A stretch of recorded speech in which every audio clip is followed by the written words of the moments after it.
Hello and welcome. The goal of this podcast is to get listeners connected with others in the sports industry because they say it's all about who you know, and now you know us. Hey, everybody, this is your host, Connor Shank, and today you're listening to the Constant Sports Podcast, a podcast that is committed to connecting you with others in the sports industry. And today you're meeting Michael Barna. How's it going, Michael? Hey, Connor, it's going well. Good to hear. Good to hear.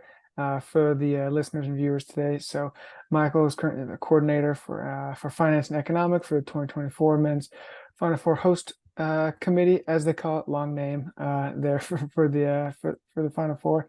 He's also a fellow Sun Devil, so forks up, and he earned his sports law and business master's degree.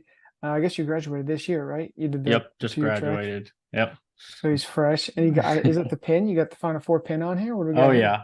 All Gotta, right. I gotta represent, right? Oh, for sure. Yeah, all decked out. Look at this. Michael's spent some time with, is it Sports Data IO or is it just Yes. Sports Data IO? And then Yep. he's actually a fellow podcast host himself.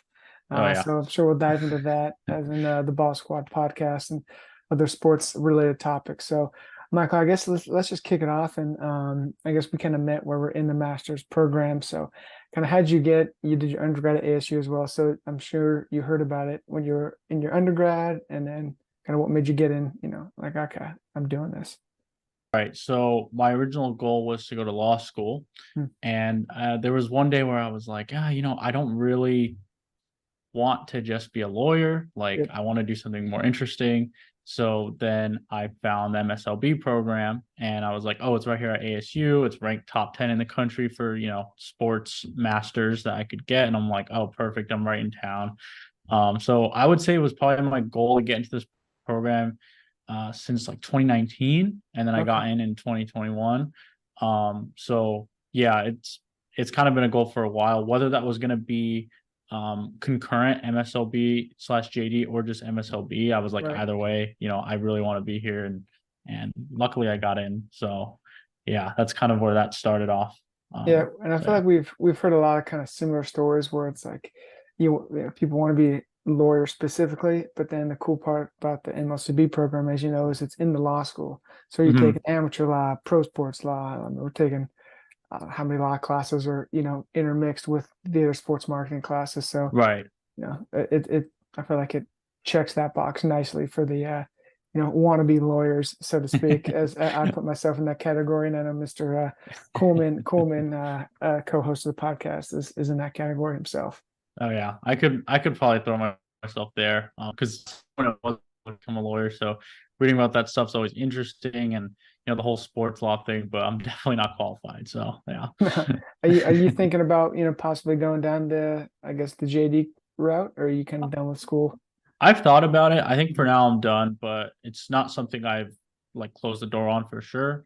Um, I think it would just have to be something that makes sense for me, like in Mhm. my career. Like if it really is going to advance my career that much, that's the only way I Right, would do it. Like I'm not going to do it just to have it. right, just Uh, to get it done. yeah, yeah. I gotcha. So I guess as you were at ASU undergrad, you saw kind of 2019, the MSW program was kind of your goal. So what was it Yep. about the sports industry in particular that you were like, okay, this is it. This is kind of something I want to follow.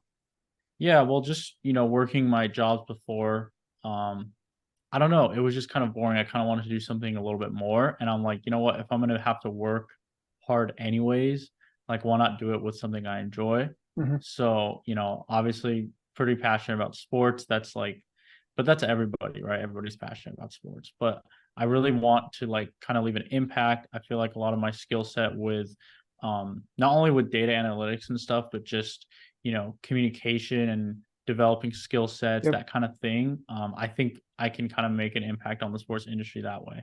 Um, Plus, it's just cool. It's really cool to just be able to work in sports and say that, hey, I work here, and um, kind of leave an impact. Especially now that I'm with Final Four, it's kind of cool seeing like all this stuff go up around the valley, Oh and yeah, yeah, everybody yeah, getting excited for it. And it's like, hey, I'm helping out with that. Like yeah, that's kind of sweet. yeah. You So got boots on the ground before the Final Four even came. yeah, it's pretty cool. So I'm enjoying that aspect of it a lot. Right. And I just want to dive into kind of the, I'd say your analytics background. You're kind of an analytics guy, I would say, Hmm. numbers guy yourself. Obviously with sports data, IO and whatnot. So, In the MLCB program, we took a sports analytics class. So was that something Right. that you were, like looking forward to? Like you were like, okay, this is it. Because for me, every Tuesday at 5, I was like, this is not it. I'm not going to enjoy this, but we'll get it done. So Yeah. what is it about, analytics and paired with sports that you're like, okay, this is sweet. Um, well, first of all, that drive to Tempe was always a little frustrating. I agree with you there. Um, but yeah, it's kind of funny because that class was like, it was probably one of my favorite classes, and it Uh-huh. was done in my first semester. So it was like, Yeah. okay, it kind of passed by.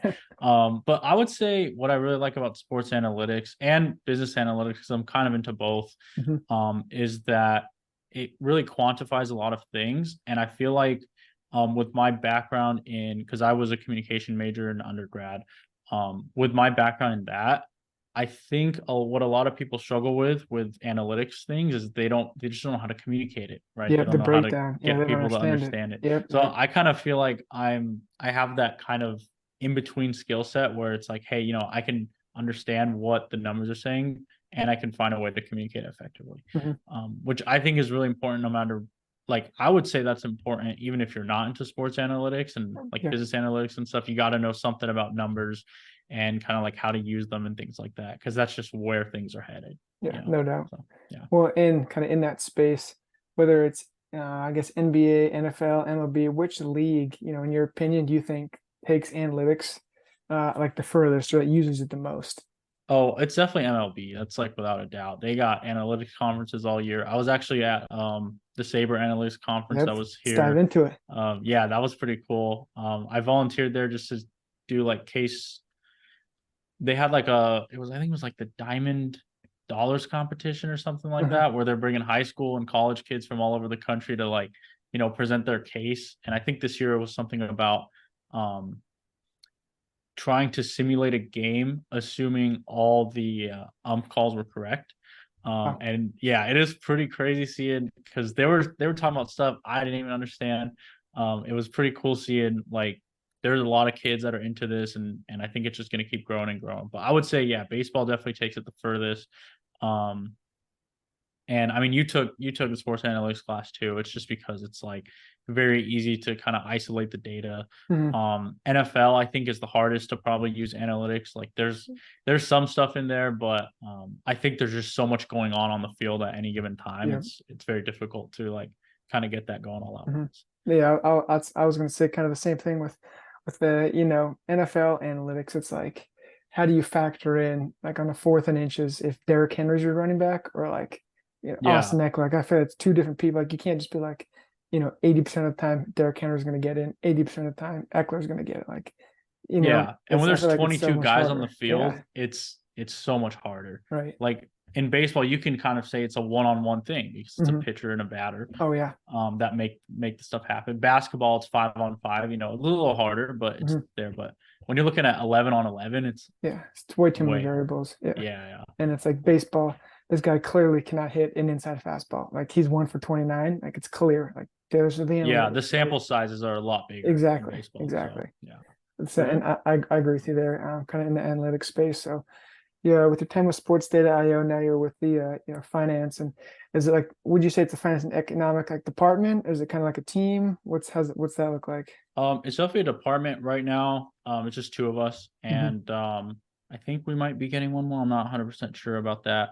Um, but basically, yeah, what we do, we just do the basic like accounting and budgeting. Each department has a budget, Hmm. so to, and then there's that kind of thing. And then as for the economic impact side of it, that's really just trying to tell a story of how these big events, impact the valley. Hmm. So we just did Super Bowl. So basically, the entity that we are the Arizona Major Events Host Committee. For Super Bowl, while I wasn't there, they were the Arizona Super Bowl Host Committee, and now the Phoenix Local Organizing Committee, which is for Final Four. But basically all under one umbrella, right? Hmm.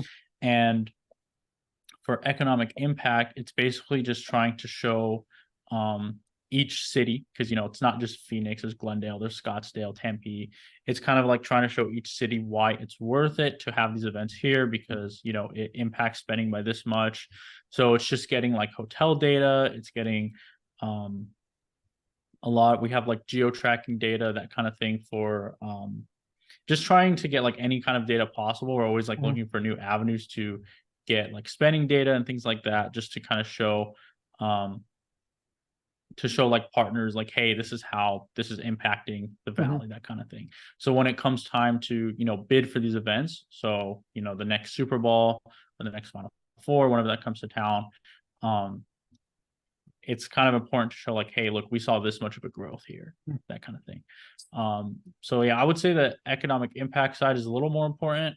The finance side is just a lot of making sure that like everything is good within the departments and that kind of thing, and accounting and spending and that kind of thing. So yeah. Right.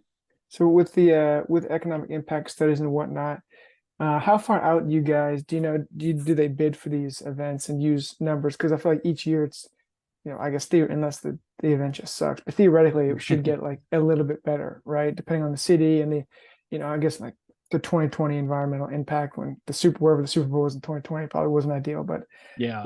I mean, do they pitch those like years in advance? Because I feel like the numbers would always change, right? Yeah, so usually they're pitched. I'm not exactly sure when the 2024 pitch was done, but it was probably 3 or 4 years ago.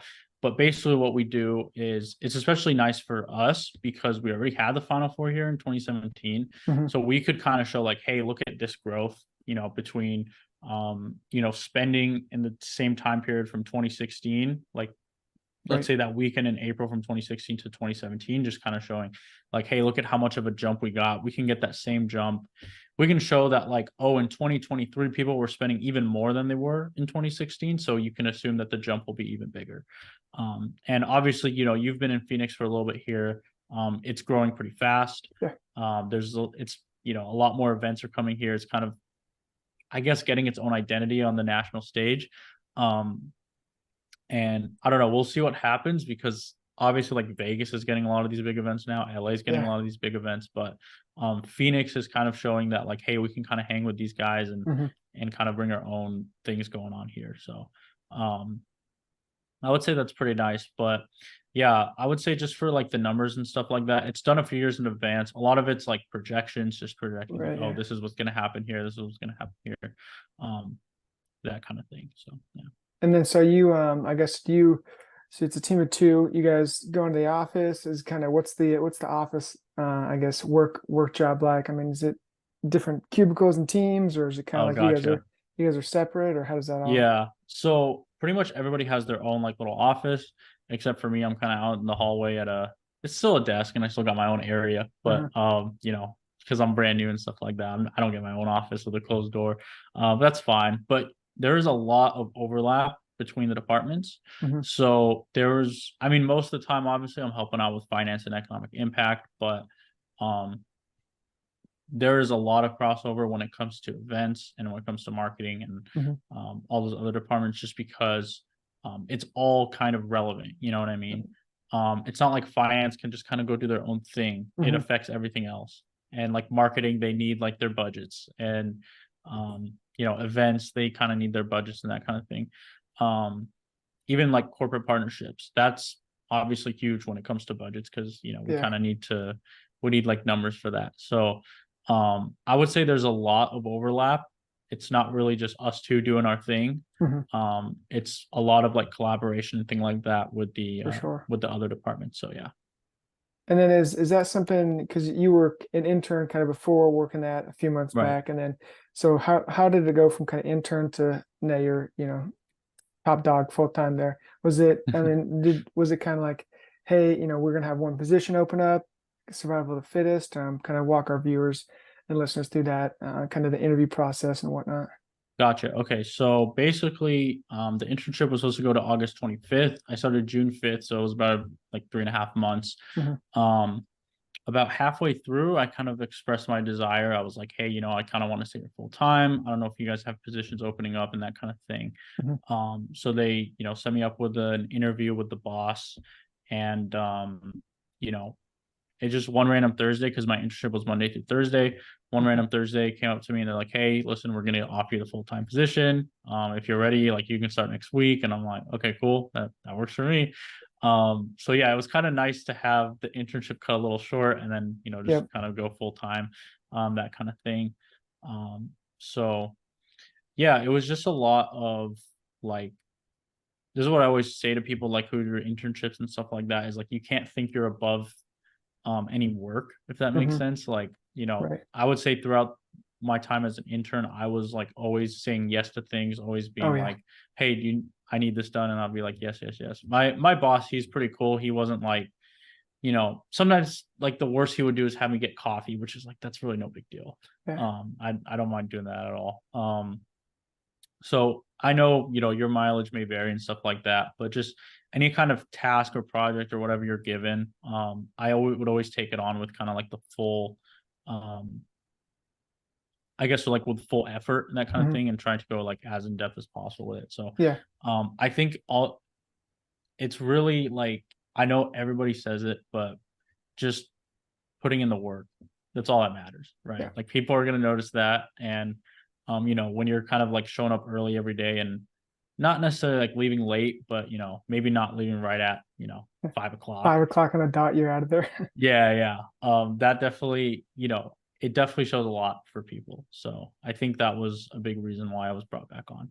Yeah. No, and it kind of reminds me of like, what is it? Stay ready, so you don't have to get ready. And so you were Yep. already, in the internship, you're doing the work, you're doing X, Y, and Z, and then halfway through, I kind of like the technique. They're not like day one. You're like, hey guys, I'm interested in working here. It's like, well, Yeah. so's all the other interns. Like you gotta Yeah, give yeah. it some time so they can kind of see what kind of product they're working with and what kind of product you can, provide and whatnot. So yeah, I like the technique of, halfway through or so, kind of saying, hey, actually, this is something I'm interested in. Because sometimes when you do internships, I've heard it's like, I know someone did an internship and like they were just like, nah, this isn't it. I'm not having a good time. I don't want to be in this Yeah. sector. And Yeah. it's totally fine. And that's good for the company and the person. It's like we can both figure it out, be professionals about it, and move on. So I think that's an important aspect of internships too, not just like you don't have to work there, Yeah. It's It's kind not of finding out what you don't want to do. exactly. That's Yeah. definitely a thing. So um yeah, but I think it's pretty great. I think if you tell them too fast, it's almost like, okay, yeah, obviously you're interested in a job here. Yeah. It's like I don't know. I think you just kind of got to let things simmer and then kind of go forward with it. So yeah. Yeah, no, I'm with you there. Let's segue a little bit to another great podcast that's on the airways. It's the Ball Oh Squad yeah. podcast. It's you and some buddies Hmm. from high school, from undergrad. When did you guys kind of start it? Yeah. So basically, it started 2020, COVID. Pretty much. So I played. It's four of us. We all played high school ball together. Um, and we always had this group chat since like, I want to say like sophomore year of high school, called the Ball Squad, right? There it is. So that name's existed for quite a while, and we were like, let's just make. We were bored during COVID, and we're like, let's just make a basketball show. Like we love talking about basketball all day. Let's just do it. So we called the Ball Squad podcast, and I'd like to say that we were super consistent in making it, but honestly, I think the last episode we uploaded was like last August, so it's been almost a year. Um, Got to bring it but back. Got to get it yeah, we going. gotta bring it back. We just got busy with life. Two of the guys, they're married now. We got to do a simulcast, Constant Sports Podcast and the Ball Squad A little. podcast simulcast. Oh yeah, we'd love that. Yeah. But yeah, it was just always fun talking about basketball, and Yep. it was a little bit amateur hour, but I think it still taught me a lot when it comes to Oh like, yeah. how to communicate, how to almost present, because it's kind of like a form of presentation and like Hmm. public speaking, that kind of thing. So also, I feel like podcasting looks very easy, like if you're not a podcaster, but it's Hmm. kind of difficult, to be honest with you, just because it's a different kind of talking, Yeah, right? You definitely. can't, it's not just like hopping on mics and talking. Like you can do that, but it doesn't come out too well. You Hmm. have to kind of learn to be concise. You have to learn how to, um, kind of plan and that kind of thing. So yeah, it was a great experience. It's not like we've closed the door on it yet. Maybe once we all get some time on our hands and like more consistent schedules, we'll bring it back and that kind of thing. Cause it was always fun talking about ball Oh yeah. and, getting in those like debates and things like that. Um, it's always a good time. Yeah. So, One, and it's, I consider it kind of a resume builder, and mhm, I don't really know how else to say this, but like even for me, kind of when I'm starting it, kind of same concept. It's like, well, I'm doing all these informational interviews with everybody. I might as well just record it and have these conversations and yeah. start it up. And then it's going to build skills, and it also builds Um, skills for, the guests as well. It's like a lot of yeah. them maybe haven't been on a podcast before. They don't know what it's like. So I think it's just a win-win. Then, people that are in undergraduate degrees are listening and saying, okay, this is kind of how what graduate school is like, and get a face behind some of the students. I don't know Yeah. about you, but when I was applying, I was looking at like the current students. I'm like, okay, let me match up my resume with this person. Let's see what's going on here. So I feel like it helps hopefully in that sense for the listeners and viewers to kind of Yeah. see what the space is like before kind of jumping in.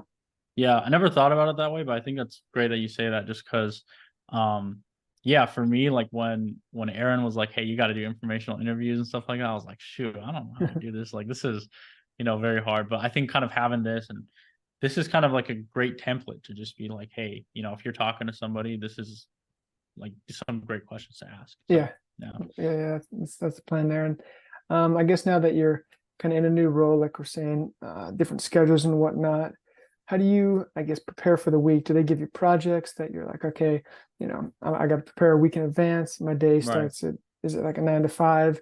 Give the listeners and viewers just a little inside, kind of as a full-time, having a full-time position in the sports industry, what that's like.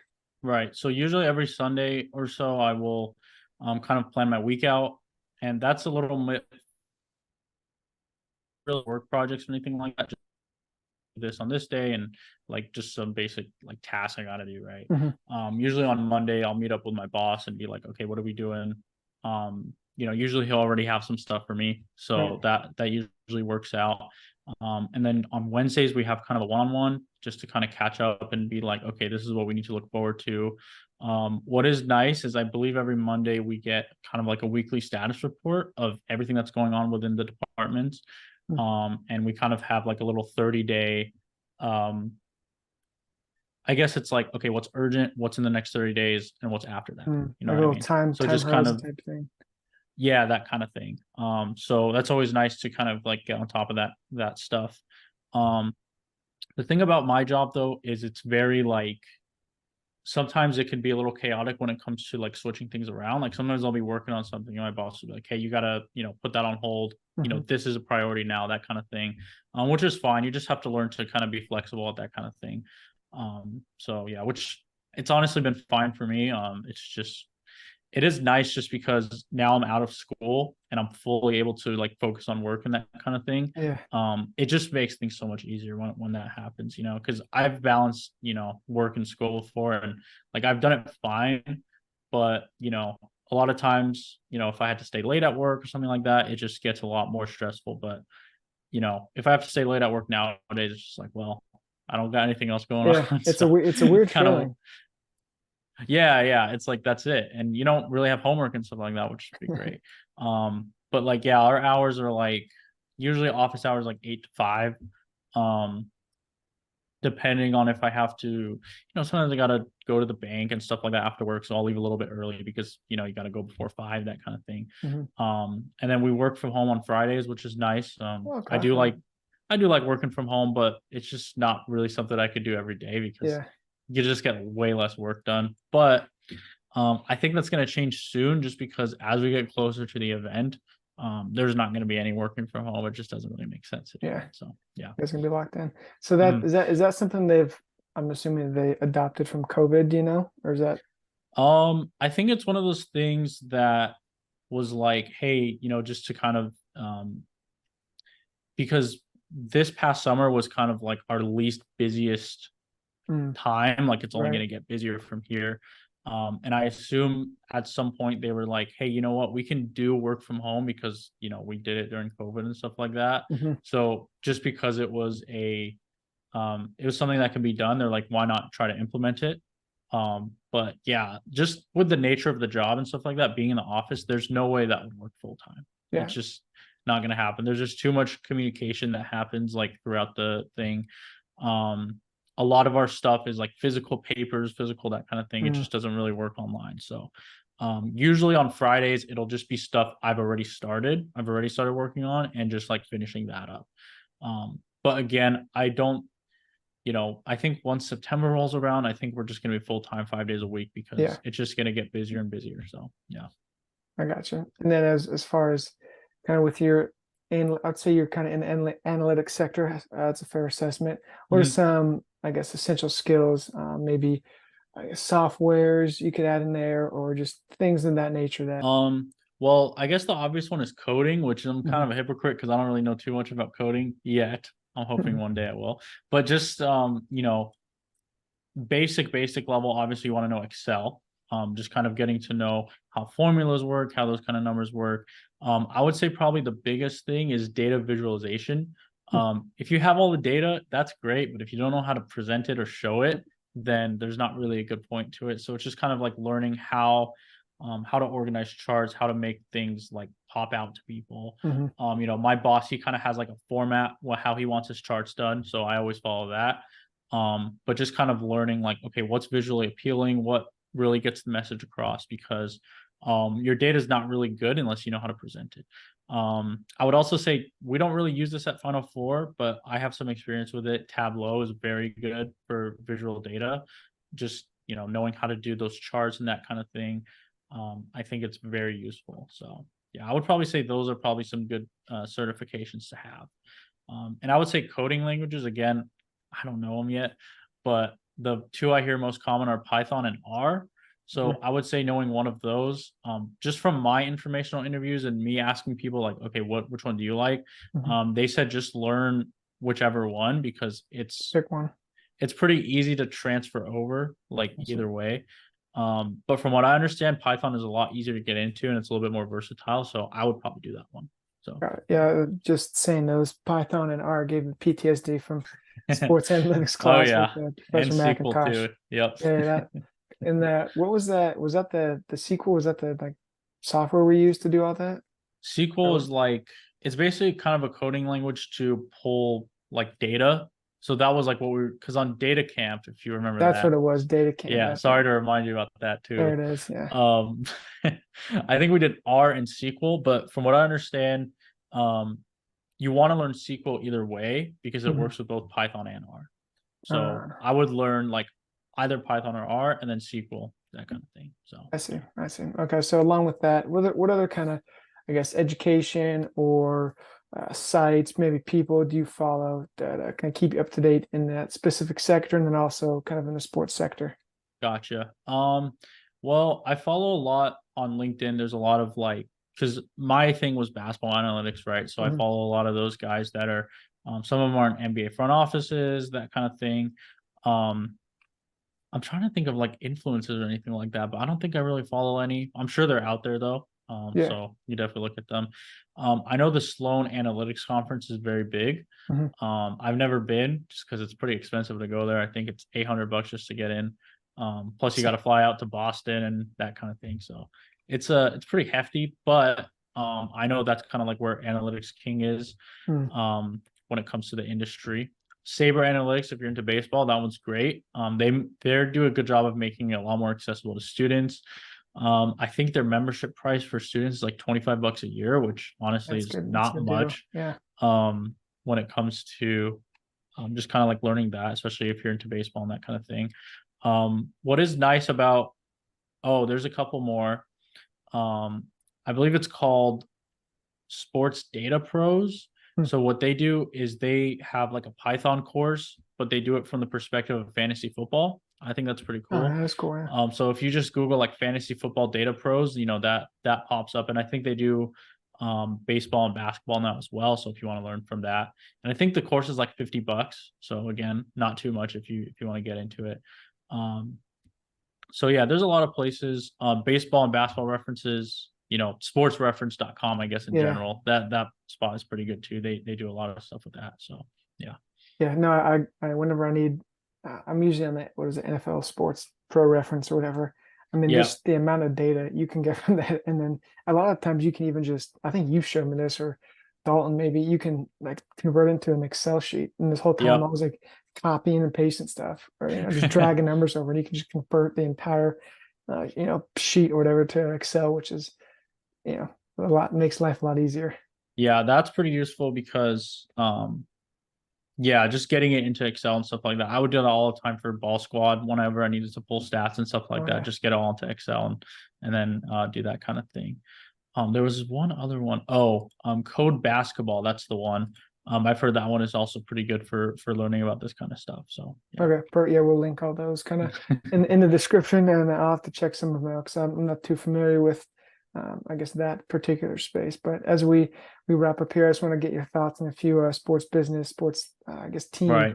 information questions. So, Yeah. as you're our NBA insider at the Constant Sports Hub here, do you foresee the NBA expanding overseas, maybe regular season games, kind of like the MLB with the Dodgers and Padres in Mexico, Yeah. NFL obviously in London and Germany? I mean, do you see something like that going forward? They did some last year actually. They had a game Mhm. in Paris, they had a game in Mexico City. I think, yeah, I think it'll be a little bit more like MLB where you'll kind of see maybe because I don't know if you've seen, but the NBA has they kind of do a little bit more of a series format sometimes now where Mhm. they'll play the same team back to back. Okay. So I think you could see maybe some of those going overseas a lot. Happening. They've already had preseason games there. Mhm. I could see China happening. Well, maybe. I mean, they had that whole thing happen with them, but they've had preseason games there before. So who knows? Mhm. Maybe I don't know how that relationship is right now. That Um, they did one in like Beijing. That was when like 12, or I don't remember. I don't know where they did that, but I feel like they did something over there, preseason game or something. yeah, because I mean, basketball market's huge there. Mhm. Um, I had an idea. It would be cool because there's a lot more foreign NBA players Mhm. nowadays. It'd be cool if they scheduled some games like in their home countries, like maybe one or two. Yeah. So like, let's have Jokic go to Serbia to play a game, or Giannis go back to Greece to play a game, something like that. I think that'd be pretty cool. But I don't Oh know the yeah. logistics behind all that. Or Wembanyama having the Spurs go back to France to play a game or something like that. That could work out. So Yeah. I don't No, know. I'm with you. I like that idea. Yeah, yeah. But yeah, I could definitely see it, becoming something that happens. As for like expansion outside the country, I don't know if I see that happening. I know Mexico City was very, um, I guess it was floated a lot for Mhm. expansion, but I don't know if I see it happening just because of the elevation of Mexico Uh, City. It's like double what Denver is, and oh Denver's yeah. already hard to play in. Um, so, that, and then having players, wanting to move there. I mean, it's already tough to get them to move to Canada. It might be tough to get them to move to Mexico Yeah. City. A So, lot more logistics. I mean, when yeah, and with the elevation, as we saw with the Padres and Dodgers, yeah. teams are hitting like Oh, yeah. 500-foot homers just with ease, opposite field. It's like, okay, maybe this isn't a good idea. Like, that was Yeah. just Like you can't do crazy. it too frequently. I Yeah. remember when, yeah, I think it was Miami and, oh, I forgot the other team that played in Mexico City. They were gassed by the end of Oh the yeah, game. just Like dying. it was Yeah. ridiculous. So, yeah. That's yeah, and I guess it's always something to think about in the future as these teams, or I guess the sports leagues become more international. And I Mhm. feel like sports now are just, I mean, we're already pretty global. I'm not entirely sure like how much more global we can get with, Yeah. without putting teams like we're saying legitimately in the other countries. Yeah. Because that I feel like that's really the only, I guess, like next step you could take.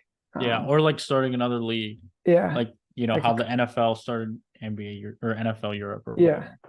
yeah, So that's yeah. But then it's like, how are you gonna get? I feel like if you make another league, right, everyone's gonna be one in like the United States league because it's closer, all the teams are closer. I mean, I guess you could. It's a possibility. I'm just saying. yeah, Yeah, I think it'd be harder to get them. Maybe not. it's Maybe people like to play, overseas all the time, but it's very tough logistically. mhm. I don't know. So yeah, You had to go back and forth, time zones, time changes, coming back, coming this way. Like yeah. it's I just a mean, mess. it's already tough to fly across the country. Yeah, So imagine flying across the ocean. yeah. So it's pretty hard. So yeah. That's nuts. So, just wrap it up here, Michael. Thanks for joining us today and sharing some Mhm. insights on. We're able to do a little bit of a deep dive in the analytics world, something I'm not too familiar with. So, I'm sure the viewers and listeners were able to kind of take a little sneak peek behind the curtain and get some more information about the numbers. But as we go forward here, we'll just leave you kind of with the floor to give it anyone any shout outs, mention anything you need to. So we'll just give you the next minute or so to wrap up, and then we'll finish from there. Right. So yeah, I would say going into the sports industry, I had less experience than most people. Like when I started in MSLB, there were maybe it was just imposter syndrome or whatever, but I saw all these people's resumes and stuff like that, like in our careers class. I was like, shoot, I don't have anything like that.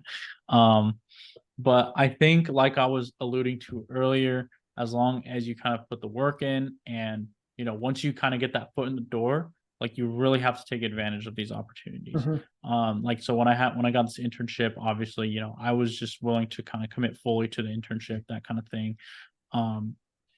When you do that, I think that's the most important thing to do, because you really, you kind of got to make yourself stand out, that kind of thing. So you can't really think you're above any type of work.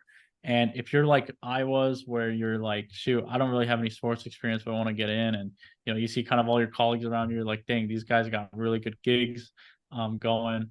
I would, it's cool that they have that and that kind of thing, but you have to always remember that, like, you have what's special about you just don't have the experience yet. You know what I mean? Like you still have a lot of skills, a lot of things, and but also it's important to be honest with yourself and just be like, okay, I need to get better at this, I need to get better at that kind of thing, which is something I kind of had to do as well, just with kind of like making connections and talking with people, that kind of thing. That wasn't something that came easy to me, but once you kind of get used to doing that, a lot of things come easier. So yeah, I would say just keep working hard, and things will come, right? And one other thing is, there's never like wasted experience, I guess, if you want to say that. I've had like a couple jobs and stuff like that were not in sports. Like I was a legal document specialist last year. They nothing to do with sports, right? I just remember always thinking like, oh, this sucks because it's not really advancing my career too much. It's not, it's not really helping me with getting a job in sports, that kind of thing. But now all day I'm working with Word and Excel and PowerPoint. And there's like, I know a lot of people say like, oh yeah, I'm qualified in Microsoft Office and stuff like that. But once you kind of know it a little more in depth, then, there's a lot more things that you can do with it. And it always impresses people. So there's no such thing as wasted experience, I would say. So yeah, perfect. Wonderfully put. And thanks for closing us out there. And thanks to our listeners and viewers. And this has been another episode of the Constant Sports Podcast. And they say it's all about who you know. And now you know Michael Barno. So thanks for joining us and stopping by today, Michael. No, yeah, no problem. It's been great. Yeah, we'll talk to you later. All right, sweet. Have a good one.